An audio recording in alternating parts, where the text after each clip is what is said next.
This is perfect, coming at the end of the day where we've all disagreed on so many things. Now we can all agree that it's the media's fault. Yeah. Whatever it is.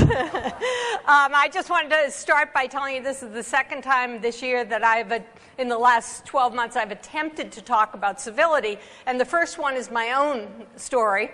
I was invited to speak at St. Francis in Western Pennsylvania last fall, and they asked me what the topic was, and I said, let's talk about civility, and the name of my speech will be A Civil Tongue. And a week before I was supposed to go there, I was canceled for the first time in my life. And why was I canceled? Because the university discovered that I was pro-choice. So you will understand that my speech had nothing to do with abortion, reproductive rights, birth control, or anything. But the university there were Catholic watchdogs who have been watching speeches at Catholic universities, and they watched me. So in one of the supreme ironies of life, I was banned from speaking about civility.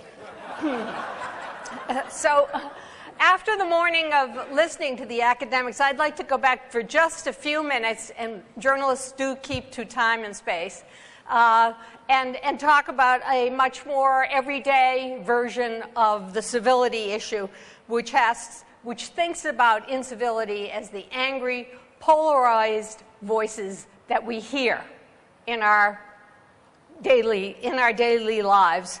And I think that it is true that what Americans hear in politics and in the media leaves us feeling like observers at a tennis match, rapidly moving our head from side to side, waiting for another overhead slam rather than a solution to our problems. So I will go through, and the academics this morning tamped down a kind of alarmist view about that in the long view of history, and as they say, in the long run we'll all be dead. So I'm going to do it in a much more short-run version, which is to say simply that the polarizing of politics has happened in sync with the polarizing of the media, and in some ways those two things are connected. The political commentary in the blogosphere, in the world of Facebook and Twitter, in radio, has become so rigid that many do feel they'd rather win than make the country work. In a Pew study, people blamed radio and TV and reality programs for our uncivil tongues, and there's some truth in that. A lot of people have picked up on the language of talk radio and imitated, or on the anonymity of the internet and of the blogosphere, and that has become a kind of acceptable version of speaking in public. And those of us on the other side of those emails know all about it. So what is wrong with food fight journalism and food fight politics? What Austin Serrett this morning referred to as the battle of the worlds has become the norm. And to me, it's not just impoliteness, some mismanners violation that is the problem with it. It's that everyone is now required in the public to be so certain and so simplistic. There is no immediate penalty that I can see for a politician turning a deficit debate into a character assassination, and there is no penalty for reducing complexity into a tweet. So Jill Laporte said that we don't have two points of view, but we do have two parties. And I think that's very important to think about, because it's my sense that Americans feel ambivalent and often quite complex feelings about many of the issues of the past decade, whether abortion or gay marriage or Iraq or Afghanistan, but we almost never hear that ambivalence in the public media. What we do hear, what passes for ambivalence, are two sides of people throwing food at each other, speaking with absolute certainty on opposite sides of the issue. I know that because, as some of you may know, I've been a co-founder of the Conversation Project, and we are trying to get people's end-of-life wishes expressed and respected. And one of the things that we have seen in this project is what happened with the death panels. So death panels became the example of this to me, that the notion that a doctor should be paid for the time speaking to someone about what their end-of-life wishes would be was transformed into the government wants to pull the plug on nanny. There are all kinds of serious arguments about church and state or about reducing the deficit versus surplus spending, but rather than hear the complexities, we hear people hurling certainties at each other. So I confess to you also that I have resisted lining up for the food fight shows. My favorite story about this is when I was invited to do the O'Reilly factor and racing out, skating out of my office ahead of the cracking ice of a journalist's life. I went smack into the glass door of the Globe building, a door that had been here for the entire previous 30 years I've been working at the paper. And I figured that that was God's way of telling me never to go on television with Bill O'Reilly. But aside from that, what I have discovered, I usually do when I'm called for one of the more polarizing shows, and they'll often have a nice young booker call you on the phone, and she'll do a pre-interview to find out what your opinion is on some subject, whether it's, you know, death penalty or abortion or whatever. And all you have to do is say to her, well, I have mixed feelings about that. And the phone goes back on the hook. There are two other things that have happened along with this incivility as we know it in the simple way. One of them is a continuing gender gap in politics and in the media, because on talk radio and talk television, most of the hosts from Rush Limbaugh on are, not including Tom, are overwhelmingly male, but so are the callers, and so are the listeners.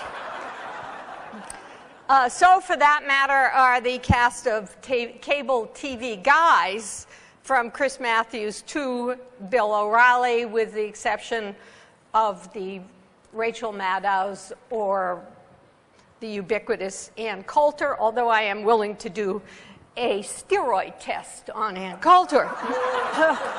So my last thought is that in this incivility is also turning people away from civil life.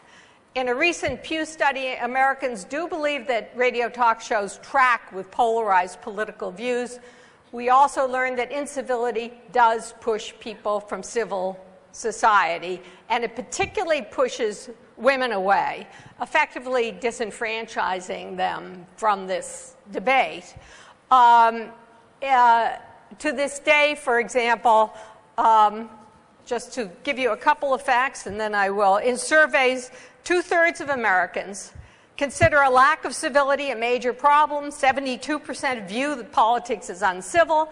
Half are tuning out the government and politics.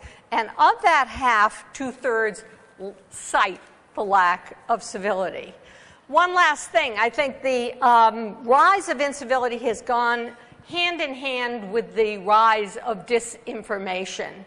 Opinion and ideology now trumped facts, and we don't even agree on facts. And if we can't agree on facts, how can we have a civil conversation?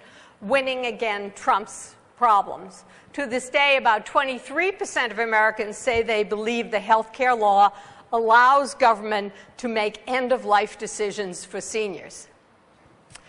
So journalism is supposed to be about keeping us connected, keeping us in touch, letting us know what we need to know to decide about that fragile thing called democracy. And it is the connections that seem so fragile now, even at a time when Americans are really struggling to think of ourselves as a single people who are in it together. So. Helen, let me engage you on one piece of that. Hey, we heard this morning about a sweep of time of 200 years. Now, you haven't been in the business that long. No, close. But you've been in the business for a long time. And what's the change you've seen just in the span of your career? It wasn't patty cake at the beginning. It was Nixon and Carter and the transition to Ronald Reagan. This was not, you know, kissy face. Well, one thing, and I'm sure that there are a lot of other things, but one thing that has changed is the amount of time and space. You need a certain amount of words to make an argument. I can't tell you what they are, but I can tell you they are more than 144 characters. Mm-hmm. You need a little bit more time also to comment on something. One of the things that has happened now in journalism is that you have seconds before you have to say what you think about something. I've been in the business of telling people what I think for a living, an odd way to make a living. But the thing that hasn't gotten any faster while everything else has speeded up is the amount of time it actually takes you to think. And that, I think, yet we speak. And we are sharing our undigested thoughts, and that, I think, has a great effect on the people who are listening and getting only the shorter and shorter sound bites.